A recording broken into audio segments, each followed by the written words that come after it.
Welcome to our channel. Today we how to install Etsy listing branding images correctly. Easy tutorial step by step clearly. To install Etsy listing branding images correctly, start by logging into your Etsy account. Once you're in, navigate to your shop's homepage. Click on Listings on the left sidebar to access your product listings. Select the listing you want to edit by clicking on its title. Scroll down to the branding section within the listing editor. Here, you will find options to upload your branding images.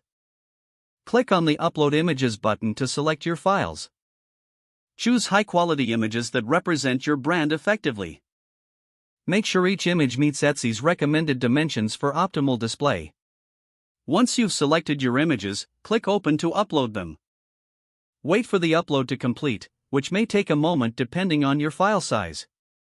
After the images have uploaded, you can reorder them by dragging them into your desired position.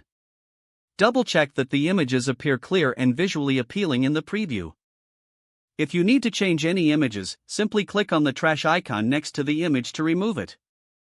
You can then upload new images if necessary. Once satisfied, scroll down and click the Save button to apply your changes. Review your listing to ensure everything looks as expected. Finally, return to your shop homepage to see how the branding images enhance your overall shop appearance. If the page does not load, refresh the browser or try again in a private or incognito window. Make sure you are using the correct email address, then retype it carefully to avoid small typos. If your password is not accepted, use the reset option and create a new strong password you can remember. Check your spam folder for verification or security emails, then complete any requested confirmation steps. Enable two-factor authentication if available to improve account security and reduce unauthorized access risk.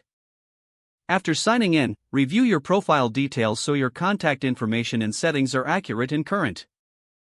If you see an error message, note it down and try again after restarting your device and internet connection. Log out when you finish, especially on shared devices, to keep your account and payment information secure.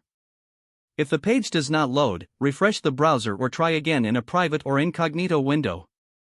Make sure you are using the correct email address, then retype it carefully to avoid small typos. Don't forget to like this video and subscribe to our channel for more step-by-step tech guides.